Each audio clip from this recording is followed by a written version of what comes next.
জন্ম করো যথাতথা, কর্ম করো ভালো, কোনো বাধাই বাধা নয় যদি তোমরা ঈশ্বর পথে চলো। নমস্কার, আমি অ্যাস্ট্রোলজার বরুণ। আজকে লাইভ অনুষ্ঠান নিয়ে চলে এসেছি সরাসরি তোমাদের সাথে কথা বলার জন্য। আশা করছি লাইভের ক্যাপশন দেখে কিন্তু তোমরা প্রত্যেকে বুঝতে পেরে গেছো আজকের অনুষ্ঠানটি ঠিক কী নিয়ে হচ্ছে। অনুষ্ঠান শুরু করব তার আগে আমি বলে দিই, যতই করবে দান ততই যাবে বেড়ে। অর্থাৎ দান বলতে আমি সোনাদানা দানের কথা বলছি না। এই যে লাইভ অনুষ্ঠান যারা দেখছো বা ইউটিউব থেকে আমার ভিডিও প্রোগ্রাম যারা দেখছো, এই যে অনুষ্ঠানটি হচ্ছে এটা যে তোমরা দান করে লোকের কাছে পৌঁছে অনেকে শেয়ার করো, এইটাও কিন্তু এক প্রকার দান। এই দানে কিন্তু কোনো অর্থকরী কিছুই লাগে না, কারণ আজকাল ফেসবুক ইউটিউবে আমরা তো অনেক কিছু শেয়ার করি, তাহলে কোনো ভালো কিছু যদি শেয়ার করা হয় এর থেকে কিন্তু পুণ্য অর্জন করা যায়। যাই হোক, অনুষ্ঠানে আসবো তার আগে আরেকটি কথা বলি, যারা আমার থেকে পার্সোনালি প্রেডিকশন নিতে চাইছো 7866933941 এই নাম্বারে আমাকে সরাসরি কল করবে। আর যারা লাইভ অনুষ্ঠানে কিছু জানতে চাইছো কী করতে হবে, লাইভ অনুষ্ঠান শেয়ার করে কিন্তু তোমাদের সঠিক জন্ম তারিখ, সঠিক জন্ম সময়, সঠিক জন্মস্থান এই তিনটেই কিন্তু আমাকে কমেন্ট করে বলতে হবে। আবার বলছি, যারা লাইভ থেকে কিছু জানতে চাইছো, লাইভ অনুষ্ঠান শেয়ার করে সঠিক জন্ম তারিখ, সঠিক জন্ম সময়, সঠিক জন্মস্থান তিনটে জিনিসই কিন্তু কমেন্ট করতে হবে, তাহলে কিন্তু আমি তোমাদের কমেন্টটা নিয়ে নেব। যাই হোক, এই যে ক্যাপশানে দিয়েছে শুক্র তৈরি করলো মালব্য রাজযোগ, অর্থাৎ শুক্র যখন রাশিচক্র ঘুরতে ঘুরতে নিজের স্বরাশিতে এসে তৈরি হয় তখনই কিন্তু এই মালব্য নামক রাজযোগ কিন্তু তৈরি হয়।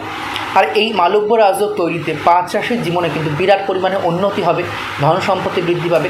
জানতে গেলে কিন্তু পুরো লাইভ অনুষ্ঠানটি দেখতে হবে। আর লাইভে শেষে কিন্তু অবশ্যই যেটা তোমাদের প্রেডিকশান দিই, যারা লাইভ শেয়ার করবে, আবার বলছি অবশ্যই কিন্তু সেই প্রেডিকশান কিন্তু আজকেও দেবো। কী করতে হবে, লাইভ শেয়ার করে তোমাদের বার্থ ডিটেলস অর্থাৎ date of birth, birth of time, birth of place তিনটেই কিন্তু আমাকে কমেন্ট করতে হবে। যাই হোক, 19শে মে রাশি পরিবর্তন করেছে কিন্তু দৈত্যগুরু শুক্র। শিল্প, সৌন্দর্য, সাহিত্য, বিলাসিকতার, প্রেম, সুখ কারক গ্রহ শুক্র 19শে মে নিয়ে যাত্রা শেষ করেছে মেষ রাশিতে। তারপর কিন্তু সম্পূর্ণ করে 19শে মেই কিন্তু স্বরাশি অর্থাৎ বৃষ রাশিতে কিন্তু প্রবেশ করে গেছে দৈত্যগুরু শুক্র। এই রাশিতেই প্রবেশ করে শুক্র নিজের পূর্ণ প্রভাব কিন্তু বিস্তার করেছে। যেহেতু নিজের স্বরাশি, এটা স্বরাশিতে প্রবেশ করে শুক্র তৈরি করেছে কিন্তু মালব্য নামক রাজযোগ। এটি কিন্তু পঞ্চ মহাপুরুষ রাজযোগের কিন্তু একটি, অর্থাৎ 5টি যে মহাপুরুষ রাজযোগ আছে, আমি এর আগে অনেক ভিডিও করেছি, সেই রাজযোগের কিন্তু একটি হলো এই পঞ্চ মহাপুরুষ রাজযোগের একটি হলো মালব্য রাজযোগ।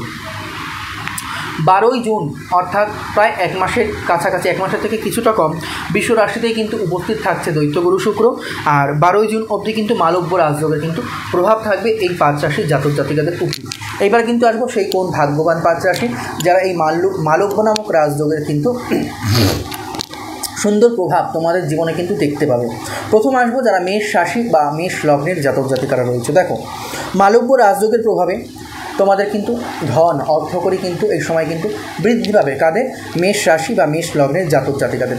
বাণীর প্রভাব অর্থাৎ কথার প্রভাব কিন্তু তোমাদের বাড়বে। এতদিন কি হচ্ছিল, কোনো কথা বললে কেউ কিন্তু সেটা গুরুত্ব দিচ্ছিল না, এইবার বলবো সেই প্রভাব কিন্তু বাড়তে চলেছে বা বাড়বে। ব্যবসার সম্প্রসারণ কিন্তু যারা বিজনেসম্যান রয়েছে এই সময় কিন্তু সম্ভব 100%। শুভ অনুষ্ঠান কিন্তু বাড়িতে কোনো আয়োজিত হতে পারে, যেটা অনেকদিন ধরে ভাবছিলে যে বাস্তুর কোনো পুজো করাবো বা বাড়িতে কোনো দেবদেবী পুজো দেবো, বাধা পড়ছিল, সেই বাধা কিন্তু কেটে যাবে। এবার শুভ অনুষ্ঠান কিন্তু বাড়িতে 100% কিন্তু আয়োজিত হতে পারে বা হবেই। জীবনসঙ্গীর কাছ থেকে কিন্তু এই সময় লাভ সম্ভব। কাদের? মেষ রাশি মেষ লগ্নের জাতক জাতিকাদের। যারা দৈনন্দিন দিনমজুর খাটছে মেষ রাশি বা মেষ লগ্নের জাতক জাতিকারা, তাদেরও বলবো দৈনন্দিন আয় কিন্তু বাড়তে চলেছে দুর্ধর্ষ হারে। যারা অংশীদারিত্ব ব্যবসা করছে, যারা পার্টনারশিপ বিজনেস করছে, তাদেরও কিন্তু খুব সুন্দর প্রবল লাভের যোগ কিন্তু আমি দেখতে পাচ্ছি। প্রেম জীবনে কিন্তু ইতিবাচক উন্নতি থাকবে এই সময়। তবে স্বাস্থ্যের প্রতি কিন্তু বিশেষ যত্ন নেওয়া দরকার মেষ রাশি বা মেষ লগ্নের জাতক জাতিকাদের। যাই হোক, পরবর্তী রাশি লগ্ন বলব বৃষ রাশি বা বৃষ লগ্নের জাতক জাতিকাদের। এই রাশিতেই কিন্তু দৈত্যগুরু শুক্র কিন্তু উপস্থিত হচ্ছে। মালব্য রাজযোগ তোমাদের জন্যও কিন্তু অসাধারণ মুনাফা দান করবে। কাদের জন্য? বৃষ রাশি বা বৃষ লগ্নের জাতক জাতিকাদের। এই সময় যে কোনো সুসংবাদ কিন্তু তোমরা পেতে পারো, যে কোনো প্রকার, যাতে মন কিন্তু তোমাদের আনন্দে ভরে উঠতে চলেছে। ব্যবসায়ীদের জন্য, যারা বিজনেসম্যান রয়েছে, তোমাদের জন্য কিন্তু সময়টি বলবো অত্যন্ত অত্যন্ত অত্যন্ত ভালো। ব্যবসা সম্প্রসারণ হবে এই সময়। কাদের? বৃষ রাশি বৃষ লগ্নের জাতক জাতিকাদের। বড় কোনো চুক্তিও আসতে পারে, যার দ্বারা কিন্তু মুনাফা বৃদ্ধি কিন্তু সম্ভব বৃষ রাশি বা বৃষ লগ্নের জাতক জাতিকাদের। চাকরিজীবীদের পদোন্নতি ও বেতন বৃদ্ধি দুই কিন্তু সম্ভব। তবে স্বাস্থ্যের প্রতি কিন্তু বিশেষ যত্ন নিতে হবে। খাওয়া দাওয়ার প্রতি কিন্তু গাফিলতি একদম করা যাবে না বৃষ রাশি বা বৃষ লগ্নের জাতক জাতিকাদের। আসবো পরবর্তী রাশি বা পরবর্তী লগ্ন, বলবো কর্কট রাশি বা কর্কট লগ্নের যারা জাতক জাতিকারা রয়েছে, মালব্য রাজযোগে তোমরা কিন্তু হঠাৎ ধন লাভ করবে। কারা? কর্কট রাশি বা কর্কট লগ্নের জাতক জাতিকারা। পৈতৃক সম্পত্তি থেকেও কিন্তু এই সময় লাভ সম্ভব 100%। সৃজনশীল ক্ষেত্রে কিন্তু বৃদ্ধি হবে তোমাদের এই সময়।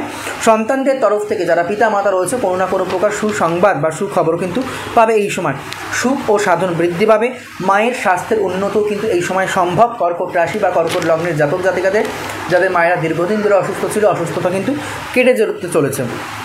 মনের মধ্যে ইতিবাচক অনুভূতি কিন্তু থাকবে এই সময়। প্রেম জীবনেও কিন্তু ইতিবাচক প্রভাব পড়বে। কাদের? কর্কট রাশি বা কর্কট লগ্নের জাতক জাতিকাদের। পরবর্তী রাশি আসবো, বলবো সিংহ রাশি বা সিংহ লগ্নের যারা জাতক জাতিকারা রয়েছে, মালব্য রাজযোগে তোমাদের কেরিয়ারে ভালো সময় কিন্তু সূচনা ঘটাবে। কাদের? সিংহ রাশি বা সিংহ লগ্নের জাতক জাতিকাদের। চাকরিজীবীরা নতুন কিন্তু সুযোগ লাভ করবে। যারা চাকরিজীবীরা রয়েছে, যারা নতুন ব্যবসা শুরুর পরিকল্পনা ভাবছো, তাদের জন্য কিন্তু এই সময়টি কিন্তু বিশেষ বিশেষ বিশেষ অনুকূল আমি বলবো। দাম্পত্য জীবনের সমস্যা মিটে যাবে। জীবন সঙ্গীর সঙ্গে কিন্তু ভালো সময় কাটবে এই সময়। কাদের? সিংহ রাশি বা সিংহ লগ্নের জাতক জাতিকাদের। যাই হোক, পরবর্তী রাশি লগ্ন আসবো, বলবো কন্যা রাশি বা কন্যা লগ্নে যারা জাতক জাতিকারা রয়েছে, কেরিয়ারে উন্নতির পথ উন্মুক্ত করে দেবে কিন্তু এই মালব্য রাজযোগ। কাদের? কন্যা রাশি বা কন্যা লগ্নের জাতক জাতিকাদের। যারা চেষ্টা করেও চাকরি পাচ্ছে না, তাদের জন্যও কিন্তু সময়টা অনুকূল কন্যা রাশি বা কন্যা লগ্নের জাতক জাতিকাদের। কারণ তোমাদের নবমপতি, কন্যা রাশি বা কন্যা লগ্নের জাতক জাতিকাদের নবমপতি হলো শুক্র। আর সেই শুক্র কিন্তু নবমপতি হয়ে সেই শুক্রের নিজের রাশিতেই কিন্তু, অর্থাৎ বৃষ রাশিতেই কিন্তু ভ্রমণ করছে। আর সেখানে কিন্তু আবার 12 বছর বাদে কিন্তু বৃহস্পতিও এসছে। তাই বলবো এই সময়টা তোমাদের জন্য কিন্তু খুবই অনুকূল। আটকে থাকা কাজগুলোও কিন্তু খুব সুন্দরভাবে কিন্তু সম্পূর্ণ হবে। সাফল্য লাভ করতে সফল হবে তোমরা সর্বদিক দিয়ে। আর্থিক পরিস্থিতি আগের থেকে কিন্তু অনেক অনেক অনেক উন্নত হতে চলেছে। আয়ের নতুন উৎসও কিন্তু খুলে যাবে এই সময় তোমাদের। দীর্ঘদিন ধরে কোনো রোগ বা অসুস্থতা যারা ভুগছিলে কন্যা রাশি বা কন্যা লগ্নের জাতক জাতিকারা, তারা কিন্তু সেই রোগ থেকে কিন্তু খুব সুন্দরভাবে কিন্তু মুক্তি পেয়ে যাবে। যাই হোক, এই ছিল আজকে আমার ভিডিও। এইবার কিন্তু আমি তোমাদের কমেন্টে আসবো, যারা যারা কিছু জানতে চাইছো। লাইভ অনুষ্ঠান শেয়ার করে তোমাদের সঠিক জন্ম তারিখ, সঠিক জন্ম সময়, সঠিক জন্মস্থান তিনটেই কিন্তু আমাকে কমেন্ট করতে হবে। আর যারা পার্সোনালি পরীক্ষা নিতে চাইছো 7866939421 এই নাম্বার আমাকে কল